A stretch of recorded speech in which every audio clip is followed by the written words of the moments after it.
ꯑꯍꯥꯟꯕꯃꯛꯇꯗ ꯋꯥꯔꯤ ꯆꯐꯨ ꯆꯦꯅꯦꯜꯒꯤ ꯃꯥꯏꯀꯩꯗꯒꯤ ꯃꯌꯥꯝꯕꯨ ꯉꯁꯤꯁꯨ ꯊꯣꯏꯕꯤ ꯃꯪꯒꯥꯡꯅ ꯇꯔꯥꯝꯅ ꯑꯣꯛꯆꯔꯤ꯫ ꯉꯁꯤꯁꯨ ꯍꯥꯟꯅꯒꯨꯝꯅ ꯌꯥꯝꯅ ꯅꯨꯡꯉꯥꯏꯔꯕ ꯏꯄꯤꯁꯣꯗ ꯅꯥꯏꯕ ꯋꯥꯔꯤ ꯑꯃ ꯃꯌꯥꯝꯒꯤꯗꯃꯛꯇ ꯄꯨꯗꯨꯅ ꯂꯥꯛꯆꯔꯤ꯫ ꯋꯥꯔꯤ ꯑꯁꯤꯒꯤ ꯃꯃꯤꯡꯅ ꯊꯋꯥꯏ ꯃꯤꯔꯦꯜꯄꯨꯡ꯫ ꯋꯥꯔꯤ ꯑꯁꯤꯕꯨ ꯏꯕꯤꯔꯛꯄꯅ NETA ꯃꯩꯇꯩ꯫ ꯔꯥꯏꯇꯔꯒꯤ ꯃꯐꯝꯗꯒꯤꯗꯤ ꯋꯥꯔꯤ ꯑꯁꯤ ꯃꯔꯤꯛ ꯆꯨꯝꯅ ꯏꯗꯨꯅ ꯊꯥꯕꯤꯔꯛꯄꯅꯤ, ꯑꯗꯨꯕꯨ ꯅꯔꯦꯇꯔ ꯑꯩꯍꯥꯛꯅ ꯋꯥꯔꯤ ꯑꯁꯤ ꯄꯥꯊꯣꯛꯆꯕ ꯃꯇꯝꯗ ꯁꯣꯏꯈꯤꯂꯥꯟꯈꯤꯕ ꯌꯥꯎꯔꯛꯂꯕꯁꯨ ꯃꯌꯥꯝꯅ ꯄꯨꯛꯆꯦꯜ ꯆꯥꯎꯅ ꯉꯥꯛꯄꯤꯌꯨ ꯍꯥꯏꯅ ꯅꯣꯂꯨꯛꯅ ꯍꯥꯏꯖꯔꯤ꯫ ꯍꯦꯟꯕ ꯂꯥꯏꯔꯤꯛ ꯑꯃ ꯇꯦꯕꯜꯗ ꯐꯥꯛꯇꯣꯛꯂꯒ ꯀꯟꯅ ꯄꯥꯗꯨꯅ ꯂꯩꯔꯤ꯫ ꯃꯃꯥꯊꯦꯝꯕꯤ ꯆꯪꯂꯛꯇꯨꯅ ꯍꯦꯟꯕꯒꯤ ꯀꯥ ꯑꯗꯨ ꯋꯥꯏ ꯁꯤꯠꯂꯤ꯫ "ꯏꯕꯨꯡꯉꯣ, ꯂꯥꯏꯔꯤꯛ ꯄꯥꯔꯕ꯭ꯔꯥ?" ꯍꯦꯟꯕꯅ "ꯍꯣꯏ ꯏꯃꯥ." ꯃꯆꯥꯗꯣ ꯄꯥꯔꯣ ꯍꯥꯏꯔꯝꯂꯒ ꯆꯥꯛꯈꯨꯝꯗ ꯋꯥꯏ ꯁꯤꯠꯄꯗꯣ ꯂꯣꯏꯗꯨꯅ ꯆꯪꯈ꯭ꯔꯤ꯫ ꯑꯗꯨꯕꯨ ꯃꯆꯥꯅ ꯄꯥꯍꯧꯔꯤꯕ ꯂꯥꯏꯔꯤꯛ ꯑꯁꯤꯗꯤ ꯀꯔꯤꯅꯣ ꯌꯦꯡꯂꯨꯕ ꯅꯠꯇꯦ꯫ ꯍꯦꯟꯕꯁꯨ ꯂꯥꯏꯔꯤꯛ ꯑꯗꯨꯗ ꯌꯥꯎꯔꯤꯕ ꯑꯀꯤꯕ ꯂꯥꯏꯁꯤꯡ ꯑꯗꯨ ꯌꯦꯡꯗꯨꯅ ꯄꯥꯔꯛꯏ꯫ ꯆꯦꯅꯥ 109 ꯁꯨꯕ ꯑꯗꯨ ꯍꯦꯛ ꯍꯥꯡꯗꯣꯔꯛꯄꯒ ꯃꯁꯥꯗꯨ ꯅꯨꯡꯁꯤꯠꯀꯤ ꯁꯥꯄꯨ ꯑꯃ ꯁꯤꯠꯆꯤꯜꯂꯛꯏ꯫ ꯍꯦꯟꯕ ꯂꯥꯏ ꯑꯗꯨꯕꯨ ꯌꯦꯡꯕꯗ ꯇꯨ ꯈ꯭ꯌꯥꯎ ꯆꯣꯡꯉꯤ, ꯑꯗꯨꯕꯨ ꯂꯥꯏ ꯑꯗꯨ ꯂꯛꯁꯤꯟꯅ ꯌꯦꯡꯕ ꯉꯝꯂꯝꯗꯦ꯫ ꯉꯥꯏꯍꯥꯛ ꯂꯩꯔꯒ ꯃꯌꯦꯛ ꯁꯦꯡꯅ ꯈꯪꯂꯛꯏ ꯂꯥꯏ ꯑꯗꯨ ꯑꯁꯤꯕ ꯅꯨꯄꯤ ꯑꯃꯒꯤ ꯊꯋꯥꯏꯅꯤ, ꯑꯗꯨꯕꯨ ꯃꯁꯤꯗ ꯐꯠꯇꯕ ꯂꯥꯏ ꯑꯃ ꯑꯃꯨꯛ ꯇꯣꯡꯁꯤꯜꯂꯒ ꯍꯦꯟꯅ ꯁꯥꯊꯤ ꯍꯟꯕꯒꯤ ꯃꯑꯣꯡꯅꯤ꯫ ꯂꯥꯏ ꯌꯦꯛꯂꯤꯕ ꯑꯗꯨꯒꯤ ꯃꯈꯥꯗ ꯊꯥꯔꯤꯕ ꯃꯌꯦꯛꯁꯤꯡ ꯑꯗꯨ ꯇꯞꯅ ꯄꯥꯕ ꯍꯧꯔꯛꯏ꯫ ꯑꯀꯤꯕ ꯋꯥꯍꯩ ꯉꯥꯛꯇꯅꯤ ꯍꯦꯟꯕꯅ ꯄꯥꯔꯤꯕ ꯑꯁꯤ꯫ ꯄꯥꯕ ꯂꯣꯏꯁꯤꯜꯂꯛꯄꯒ ꯈꯪꯍꯧꯗꯅ ꯅꯣꯡ ꯑꯈꯛ ꯑꯔꯥꯎꯒ ꯂꯣꯏꯅꯅ ꯅꯣꯡ ꯆꯨꯒꯗꯕꯒꯤ ꯇꯧꯔꯛꯏ꯫ ꯇꯥꯟꯖꯥ ꯑꯗꯨꯗ ꯃꯃꯥꯅ "ꯏꯕꯨꯡꯉꯣ, ꯅꯣꯡꯁꯤ ꯆꯨꯔꯛꯀꯗꯧꯔꯤ, ꯁꯤꯡ ꯂꯩꯔꯤꯕꯗꯣ ꯃꯄꯥꯟꯗꯅꯦ, ꯑꯝꯇ ꯂꯧꯁꯤꯜꯂꯨ." ꯍꯦꯟꯕꯅ "ꯍꯣꯏ ꯏꯃꯥ." ꯑꯁꯤ ꯍꯥꯏꯔꯒ ꯄꯥꯔꯤꯕ ꯑꯗꯨ ꯂꯣꯏꯁꯤꯜꯂꯝꯗꯅ ꯊꯣꯛꯂꯛꯂꯒ ꯃꯄꯥꯟꯗ ꯁꯤꯡ ꯂꯩꯔꯤꯕ ꯑꯗꯨ ꯂꯧꯁꯤꯟꯅꯕ ꯊꯣꯔꯛꯏ꯫ ꯅꯣꯡ ꯑꯗꯨꯁꯨ ꯃꯈꯥꯔꯣꯝꯗꯒꯤ ꯑꯃꯨꯕ ꯂꯩꯆꯤꯟꯒ ꯂꯣꯏꯅꯅ ꯃꯪꯗꯨꯅ ꯂꯥꯛꯂꯤ꯫ ꯍꯦꯟꯕ ꯁꯤꯡ ꯑꯗꯨ ꯄꯔꯞ ꯂꯧꯁꯤꯜꯂꯤ, ꯂꯣꯏꯔꯒ ꯃꯥꯒꯤ ꯀꯥꯗ ꯆꯪꯂꯛꯇꯨꯅ ꯂꯥꯏꯔꯤꯛ ꯑꯗꯨꯒꯤ ꯃꯅꯥꯛꯇ ꯆꯪꯂꯛꯄꯗ ꯂꯥꯏꯔꯤꯛ ꯑꯗꯨꯗꯤ ꯈꯨꯝꯖꯤꯜꯂꯒ ꯂꯩꯔꯝꯃꯤ꯫ ꯑꯃꯨꯛ ꯍꯟꯅ ꯍꯥꯡꯗꯣꯛꯂꯨꯕꯗ ꯃꯥꯅ ꯉꯁꯥꯏ ꯄꯥꯈꯤꯕ ꯆꯦꯅꯥ ꯑꯗꯨ ꯌꯥꯎꯔꯝꯗꯦ, ꯑꯗꯨꯕꯨ ꯑꯇꯣꯞꯄ ꯂꯥꯏ ꯑꯃ ꯑꯣꯏꯅ ꯌꯦꯡꯗꯨꯅ ꯄꯥꯔꯒ ꯂꯩꯔꯤ꯫ ꯅꯣꯡꯁꯨ ꯑꯈꯥꯛ ꯑꯔꯥꯎꯒ ꯂꯣꯏꯅꯅ ꯅꯣꯡ ꯀꯟꯅ ꯍꯩꯊꯔꯛꯑꯝꯃꯤ, ꯑꯗꯨꯒ ꯅꯨꯃꯤꯗꯥꯡ ꯋꯥꯏꯔꯝ ꯑꯣꯏꯔꯕꯁꯨ ꯑꯍꯤꯡ ꯊꯦꯡꯂꯕꯒꯨꯝꯅ ꯀꯟꯅꯁꯨ ꯃꯝꯂꯝꯃꯤ꯫ ꯅꯣꯡ ꯃꯃꯤꯠ ꯑꯃꯨꯛ ꯈꯥꯛꯂꯛꯄꯗꯗꯤ ꯄꯨꯡꯉꯥꯟ ꯅꯤꯡꯉꯥꯜꯂꯤꯕ꯫ ꯅꯣꯡ ꯃꯃꯤꯠ ꯈꯥꯛꯂꯛꯄ ꯑꯁꯤꯗꯗꯤ ꯃꯤꯑꯣꯏꯕ ꯑꯃꯒ ꯆꯞ ꯃꯥꯟꯅꯕ ꯑꯃ ꯍꯦꯟꯕꯒꯤ ꯊꯣꯡꯒꯥꯜꯗ ꯂꯦꯞꯇꯨꯅ ꯂꯩꯕꯗꯣ ꯑꯃꯨꯛꯁꯨ ꯎꯏ꯫ ꯃꯤꯒ ꯊꯣꯛꯅꯗꯕꯒ ꯀꯅꯥꯁꯨ ꯎꯕꯗꯤ ꯅꯠꯇꯦ꯫ ꯉꯥꯏꯍꯥꯛ ꯁꯨꯝ ꯂꯥꯏꯔꯤꯛ ꯄꯥꯔꯝꯕꯗꯒꯤ ꯃꯃꯥꯅ ꯆꯥꯛꯈꯨꯝꯗꯒꯤ ꯀꯧꯔꯛꯏ꯫ "ꯏꯕꯨꯡꯉꯣ, ꯆꯥꯛꯁꯤ ꯂꯣꯏꯔꯦ, ꯆꯥꯔꯁꯤ ꯂꯥꯛꯑꯣꯗꯅ." ꯍꯦꯟꯕꯁꯨ ꯍꯣꯏ ꯍꯥꯏꯗꯨꯅ ꯆꯥꯛꯈꯨꯝꯗ ꯆꯪꯂꯛꯈ꯭ꯔꯤ꯫ ꯍꯦꯟꯕꯅ ꯄꯥꯔꯤꯕ ꯂꯥꯏꯔꯤꯛ ꯑꯁꯤꯗꯤ ꯀꯔꯤ ꯂꯥꯏꯔꯤꯛꯅꯣ ꯍꯥꯏꯕꯁꯤꯗꯤ ꯃꯃꯥꯅꯗꯤ ꯈꯪꯕ ꯅꯠꯇꯦ꯫ ꯃꯆꯥꯅ ꯄꯥꯔꯤꯕ ꯑꯗꯨꯗ ꯐꯩ ꯍꯥꯏꯗꯨꯅ ꯈꯜꯂꯤꯕꯅꯤ꯫ ꯍꯦꯟꯕ ꯃꯃꯥꯒ ꯃꯥꯒꯇ ꯂꯩꯕꯅꯤ꯫ ꯃꯄꯥꯅ ꯂꯥꯡꯐꯩꯗ ꯊꯕꯛ ꯁꯨꯕ ꯆꯠꯄꯅꯤ꯫ ꯑꯁꯨꯝꯅ ꯅꯨꯃꯤꯠ ꯑꯗꯨ ꯆꯥꯛ ꯇꯣꯛꯂꯕ ꯃꯇꯨꯡꯗ ꯇꯨꯝꯅꯅꯕ ꯍꯥꯏꯗꯨꯅ ꯆꯪꯂꯛꯂꯤ, ꯑꯗꯨꯕꯨ ꯇꯨꯝꯊꯕꯗꯤ ꯄꯥꯛꯅ ꯌꯥꯔꯝꯗꯦ, ꯑꯣꯂꯥꯡ ꯑꯣꯟꯁꯥꯎꯕ ꯍꯥꯏꯕꯗꯨ ꯑꯣꯏꯔꯝꯃꯤ꯫ ꯃꯇꯝꯅꯗꯤ ꯁꯨꯝ ꯍꯧꯈꯤꯕꯅ ꯑꯍꯤꯡ ꯊꯦꯡꯖꯤꯜꯂꯛꯂꯤ꯫ ꯅꯣꯡꯁꯨ ꯀꯟꯅ ꯆꯨꯔꯝꯕ ꯑꯗꯨ ꯂꯦꯞꯈ꯭ꯔꯦ, ꯊꯤꯠꯂꯤ ꯑꯣꯏꯅ ꯇꯥꯔꯤ, ꯑꯗꯨꯕꯨ ꯍꯦꯟꯕꯗꯤ ꯇꯨꯝꯊꯕ ꯑꯗꯨꯃꯛ ꯌꯥꯗꯅ ꯂꯩꯔꯤ꯫ ꯄꯨꯡꯁꯨ 12 ꯍꯦꯛ ꯇꯥꯔꯛꯄꯒ ꯍꯦꯟꯕ ꯎꯏꯊꯕ ꯍꯧꯔꯛꯄꯒ ꯇꯟꯖꯥꯅꯤ꯫ ꯅꯨꯄꯤ ꯑꯃꯅ ꯍꯤꯛꯅ ꯀꯞꯄꯒꯤ ꯃꯈꯣꯜ ꯇꯥꯕꯒꯨꯝꯅ ꯇꯧꯕꯗꯗꯤ ꯃꯃꯤꯠ ꯑꯗꯨ ꯁꯤꯡꯂꯛꯏ, ꯑꯗꯨꯕꯨ ꯇꯨꯃꯤꯟꯅ ꯑꯃꯨꯛ ꯂꯩꯈ꯭ꯔꯤ꯫ ꯍꯦꯟꯕ ꯑꯃꯨꯛꯁꯨ ꯇꯨꯝꯅꯅꯕ ꯀꯟꯅ ꯍꯣꯠꯅꯔꯝꯃꯤ꯫ ꯍꯟꯗꯛꯇꯤ ꯊꯥꯡꯒꯩꯁꯦꯡꯅ ꯅꯨꯄꯤ ꯑꯃꯅ ꯍꯤꯛꯅ ꯀꯞꯄꯒꯤ ꯃꯈꯣꯜ ꯑꯗꯨ ꯇꯥꯔꯛꯏ꯫ ꯇꯨ ꯆꯣꯡꯉꯤ, ꯑꯗꯨꯕꯨ ꯊꯣꯏꯅ ꯄꯥꯈꯠꯄꯗꯤ ꯇꯧꯗꯦ, ꯃꯔꯝꯗꯤ ꯍꯦꯟꯕ ꯇꯤꯟꯀꯤ ꯂꯥꯏ ꯀꯤꯕ ꯃꯤ ꯅꯠꯇꯦ꯫ ꯀꯞꯄ ꯑꯗꯨꯁꯨ ꯍꯦꯟꯅ ꯅꯛꯁꯜꯂꯛꯑꯝꯃꯤ, ꯑꯗꯨꯕꯨ ꯍꯦꯟꯕꯅ "ꯀꯅꯥꯕꯨ ꯑꯣꯏꯔꯒꯕ ꯑꯍꯤꯡ ꯑꯁꯤꯗ ꯅꯣꯡꯒ ꯆꯨꯕꯁꯤꯗ ꯏꯃꯝꯒ ꯃꯝꯕꯅꯦ, ꯌꯨꯝꯗꯒ ꯍꯟꯖꯤꯜꯍꯧꯗ꯭ꯔꯕ ꯖꯥꯠꯂꯅꯦ? ꯑꯩꯕꯨ ꯊꯣꯛꯂꯒ ꯌꯦꯡꯂꯨꯕꯅ ꯐꯒꯗ꯭ꯔꯅꯦ ꯇꯧꯔꯤꯁꯤꯕꯣ?" ꯅꯨꯄꯤ ꯑꯗꯨꯗꯤ ꯑꯗꯨꯃꯛ ꯍꯤꯛꯅ ꯀꯞꯄ ꯂꯦꯞꯇꯦ, ꯑꯗꯨꯕꯨ ꯃꯈꯣꯜ ꯑꯁꯤ ꯀꯗꯥꯏꯗꯒꯤꯅꯣ ꯍꯥꯏꯕꯁꯤ ꯈꯪꯕ ꯉꯝꯂꯝꯗꯦ꯫ ꯍꯦꯟꯕ ꯉꯥꯏꯍꯥꯛ ꯃꯨꯟꯅ ꯇꯥꯏ꯫ ꯃꯐꯝ ꯑꯁꯤ ꯑꯅꯛꯄꯗꯒꯤꯅꯤ ꯍꯥꯏꯕꯁꯤ ꯈꯪꯂꯕꯁꯨ ꯆꯞ ꯆꯥꯕ ꯃꯐꯝꯗꯤ ꯈꯪꯕ ꯉꯝꯂꯝꯗꯦ꯫ ꯍꯦꯟꯕ ꯍꯤꯞꯂꯝꯕꯗꯒꯤ ꯄꯨꯛ ꯍꯧꯒꯠꯂꯒ ꯃꯃꯥꯡ ꯊꯣꯡꯂꯣꯝꯗ ꯂꯥꯛꯏ, ꯑꯗꯨꯒ ꯊꯣꯡ ꯑꯗꯨ ꯄꯨꯅꯥꯗꯣ ꯍꯥꯡꯂꯝꯃꯤ꯫ ꯊꯣꯡ ꯍꯥꯡꯂꯒ ꯆꯦꯞꯊꯗꯨꯅ ꯌꯦꯡꯂꯝꯃꯤ, ꯑꯗꯨꯕꯨ ꯃꯄꯥꯟꯗꯗꯤ ꯀꯔꯤꯃꯠꯇ ꯂꯩꯕ ꯎꯔꯝꯗꯦ꯫ ꯋꯥꯈꯜꯅꯒ ꯑꯣꯏꯔꯕ ꯖꯥꯠꯂꯥ ꯈꯜꯂꯗꯨꯅ ꯑꯃꯨꯛ ꯏꯃꯨꯡꯗ ꯆꯪꯂꯛꯑꯒ ꯍꯤꯞꯂꯤ꯫ ꯑꯃꯨꯛ ꯍꯦꯛ ꯍꯤꯞꯇꯕꯒ ꯑꯃꯨꯛ ꯀꯞꯄꯒꯤ ꯃꯈꯣꯜ ꯑꯗꯨ ꯇꯥꯔꯛꯏ꯫ ꯍꯦꯟꯕ ꯃꯁꯤ ꯃꯤ ꯑꯣꯏꯒꯦꯔꯥ ꯂꯥꯏ ꯑꯣꯏꯒꯦꯔꯥ ꯌꯦꯡꯂꯒꯦ ꯍꯥꯏꯔꯗꯨꯅ ꯄ꯭ꯔꯞ ꯊꯣꯡ ꯇꯝꯅ ꯂꯥꯛꯏ꯫ aduga punado hangladuna mapanda tholai mangonda leplaga yinglami akoibada karisu lebadi udamde udraba asida mamai ado onsilaktuna sange hek tawbaga tunglomdagi tabada hek kainoma tawba ihei heinadaba adugumlaba khonjen animuk phaina ngaiko henba mamai adu leithorei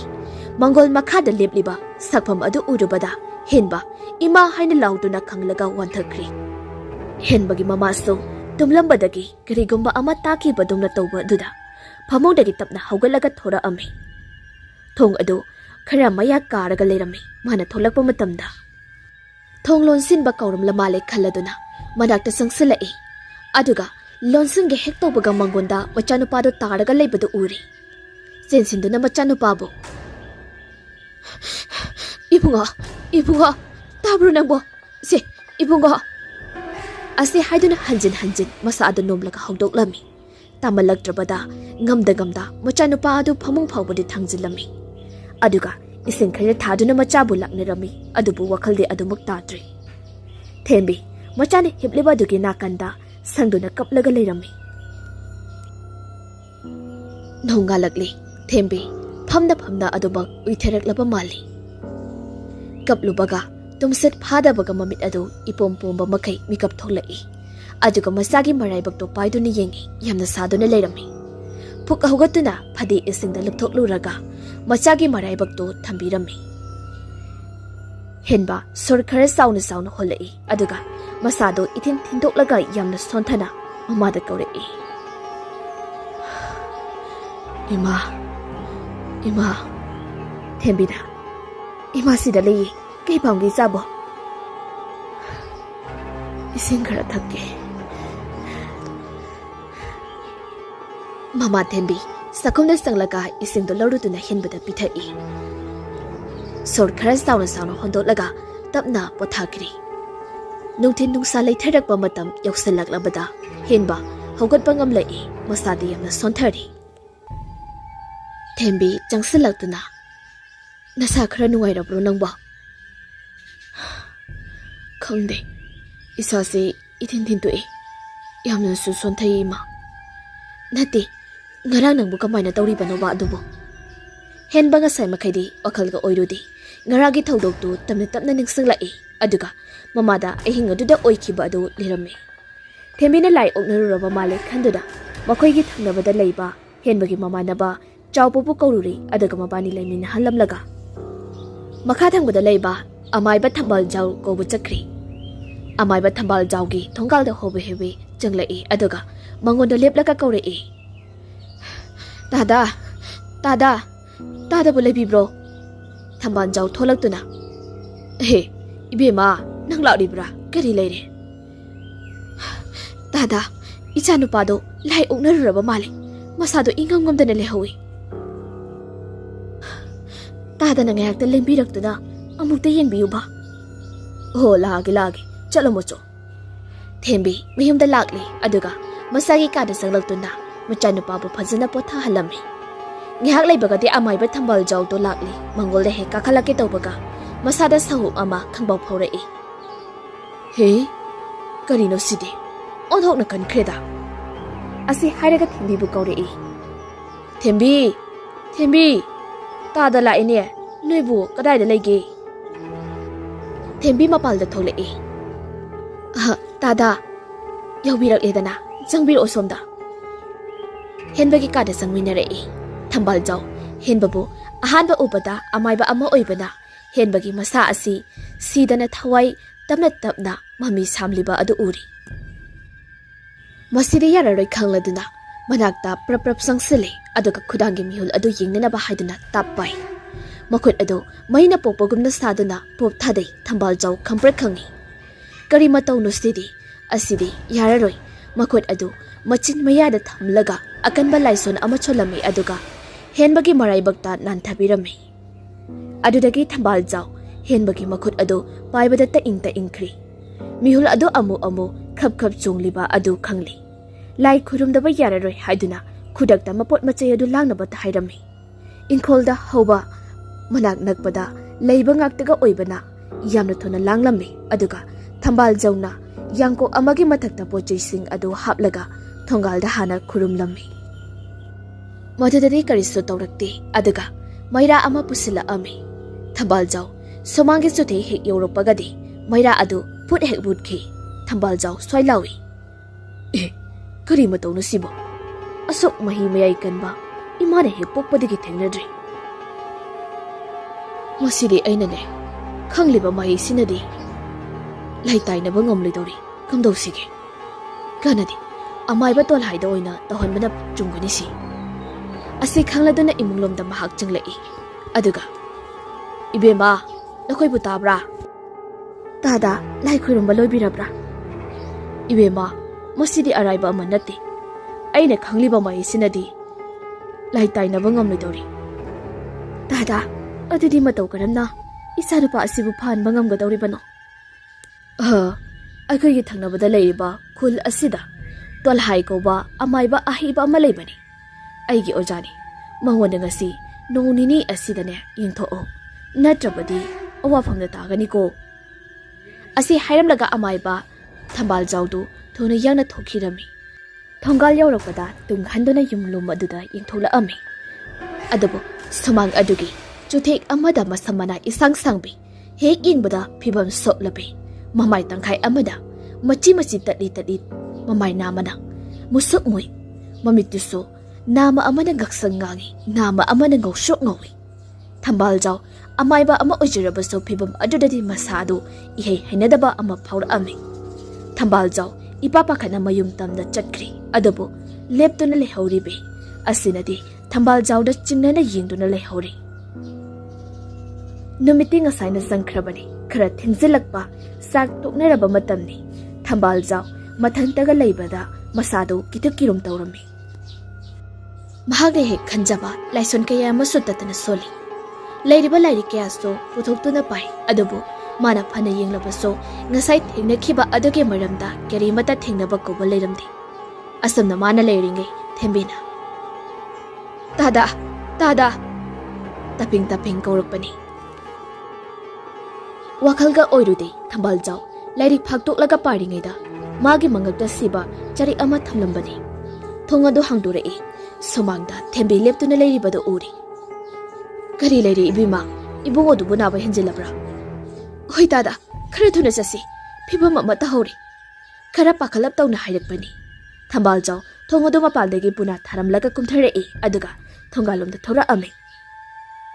thambal jawgi thongal yorokpagani tung oina lakliba thembigi makhol ani thokna tada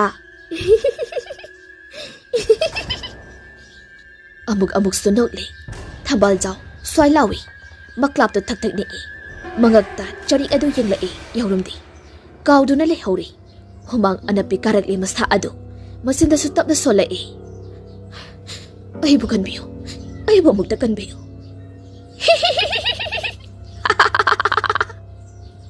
Karigi nang naingoda iilibano ngasidi nangi no misure do thambal jaw yamna tuna fat lai thorak laga mahim tamna chinsili tung han hanuna yiglaga kana chinsilai mangolda khongkap amani he kangkhat bagari tung lomdagi masam pairaga laktana singtharai amaiba thambal jaw laubuga nangde jaram aduda kanna laksin khiduna maikhu mani noi wangwang karibe mamai mamit men man ta dabe aduna wang na thangatli amaiba thambal jaw makung adu pedring kauri mari sangna tingthoktuna adumuk sikri dhari aduda taduna leri somdara kamdauri henba sor adu phungala aga ik tawraga leri mama thembina kana laknari machagi matau asida ma wakal so yamna wari humang ka kangba makai ising amuk lauri phayodina amu ising chotlalaga machagi sagatliba maraibakta amuk thamle ahingi pung ama tarakpa matamni henba isisina tumthakri mama thembisu masagi manakta khus thauduna adubak tumthakri nong hek ngalakpagade miyamna amaiba thambal jaw sekhiba aduda uhawa launarami khara amada sanariba laising aduna namatlaga hatpa oiramgani hainaso hainari laikai adugi naha kharana ku chelaga poloinaba ayuk aduda tawrami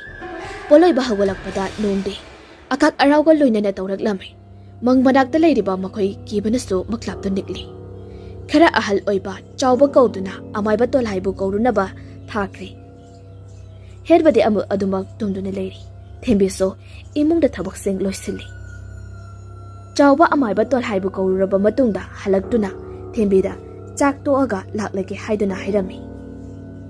pung tara tarakpa adwaida amaiba tolhaidu lakli yumso hana taklamlabanina adum changlai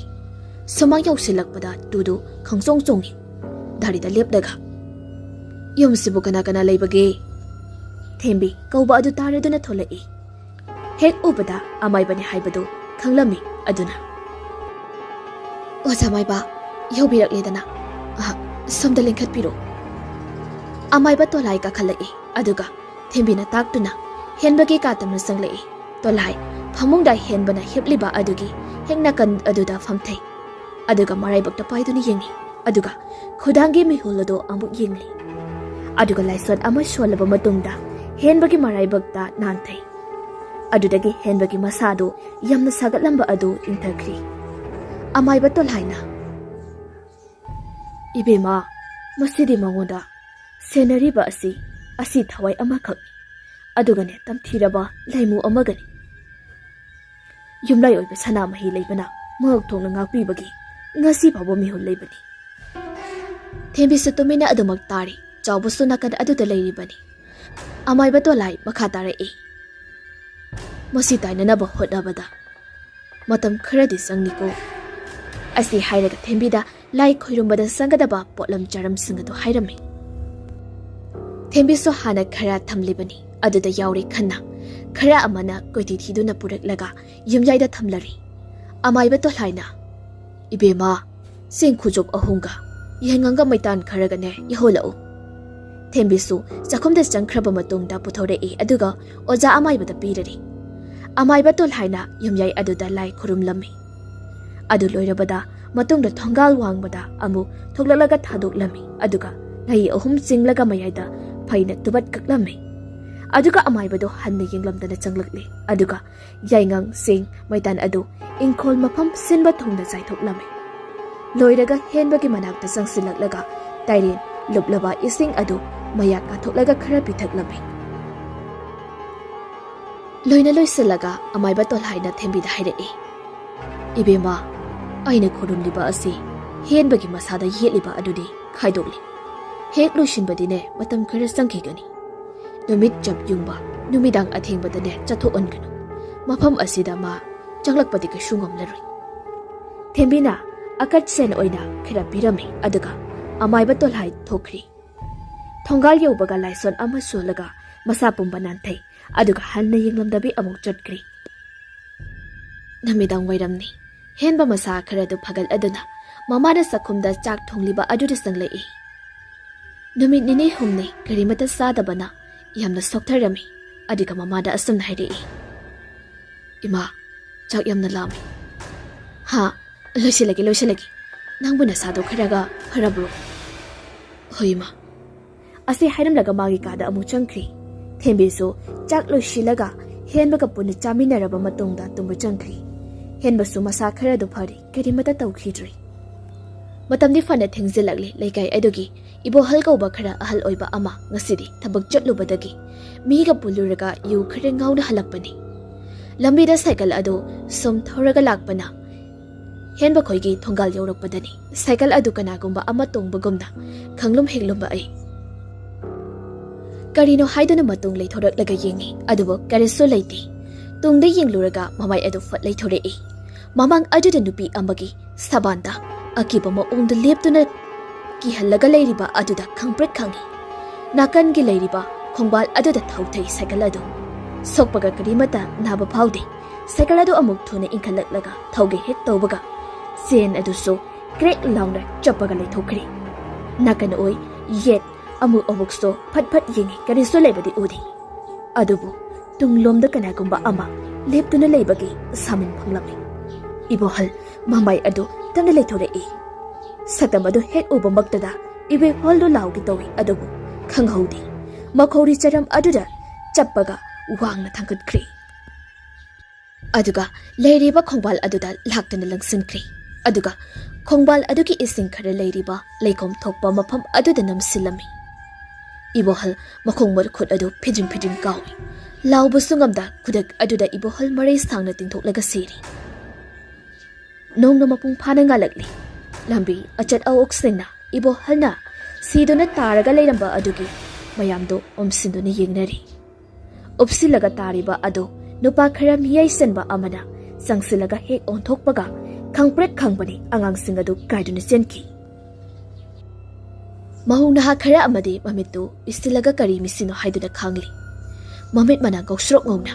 machinbaldu isi segai mipangadu musit muraga maraydu tingthoklaga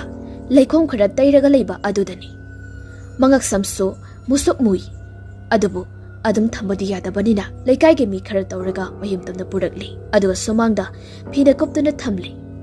Koi thaba yararoi haiduna miyoi khara tawraga mang leiriba aduda puraga poloinaba tawri. Poloiba adusto nungthilgi nomit chapyungba matamda oiramni. Ngasaidagi miyoi amanadi poloiriba asi lomlaga yenglibani. Poloiba loibaga mising adu loina satnakibaga mirak narak yenglaga tumina sangsilaga saru machet ama puduna si amada yomsilaga puduna satkri. Henba hoidagi khara sathoaga leiba mayamnasu hainaba mafam mange pambi hoba khara songba mafamdani ibohalna siramliba adu. Aduna leikage miyamadu hana khautak saraga leiriba adudagidi hena nungtil phauba lanba masada karigumba amatu khyauksong makumna tawrami. Hairiba numit asidadi numit takibaga leikage mi amata thoknaramdi. Numit asigi numidang thengjilaklaba matamni. Leiriba thawai anina pullaba aduna henba khoigi ingkoldadi sangba ngamdrabanina henba hoidagi thongal khara chatlaga leiba tharo mama machagi mayumdani. Sakomda sak toklaga Phunga da phamlaga masada wari libirami. Tanza asidani yana karomda kanagumba ama chatpagi makol tarai. Wari liramba tharodu chap lepe. Ngasi nongmanini asida miga sibaga tharodu masada akiba amaga loinana makol tapna phabungda tapna changsilduda pothana ba changkri aduga yamna kina tumthakri. Samdana matam thengjinlaklabada pakpa kauba aba huranba thorai. Mana khaliba asi lekai asida kadaidagi laimutin muno mayamna pangangda ngangnarbani khalladuna tapna thongal tamna thorakli. Thongal yorapaga mana khali. Ta chobul hoigidi puchayamna marang kaibani se. Moide hekta jatlagi. Asi khandana lai henba moigi thongal hoidusto phauribani chaliba adubu garisu tawrakti. Mange hoba mapa lanbadaso garisu tawraktaba aduda mayamna pangangda ngangnabani haina khantoklami. Adubu masana di khangzaba nati magi mamidi adumak tumina henbagi thongal mapa yorakpada leptuna lehoribani. Pakpasu chawal hoigi thongal adomdagi koilei leina amuktang yenglamlaga lotuna sanglei. Mamanglomdadi karisu leiti aduna maninglomda laami. Yenakha yorakpada kanagumba miyoi animbu wari sabagi makol tai. Pakpana makoi tumna jumale khanduna yenakhada changduna lumduna leirami. Phanak kuina ngairabaso wari sabadu sunglep leplamde. Adubu wari adu kari wari saribano haibadu laksan bangamlamde. Kuinman kre amuktang yenge haiduna yenakhadagi maninglomda cheptheraga yenglakpani. Maga hek mabai chanana mabai mabit musuk muba amasu chapmanana septharai. Pakpa khanglaw lawlaga chinsilai. Mana laubagi makol tabada imungda leiriba miyoi sing adu loina mikap thoknarami adabu mapaldadi thokluba tawdri. Samdana pakpa kaniselai aduga henbo hoigi thongal mapa yorokpadani. Magi ngasai mami le horiba mapam aduda karimata panbadi nati adubu uppaga tusilami. Mana hagotkene hek nongkhalakpaga mamangda karigumba laksin bangamdaba ama leplibadu ubada tunglomda chongthoaga handoi. Adugadi yamna thuna singduna pukri. Samdana kaumdauri matam asida pungbaro chap sana tari tanja asida thambal jauna sanaramba loisilamdaba lainmutimu keyasu tamna tamna sapong bahaurakli. Manigi khara songna leiriba mapam aduda soro soro tauri. Yum aduso kanasu leitrabani adubu mi leibagumna langbaninba tauri.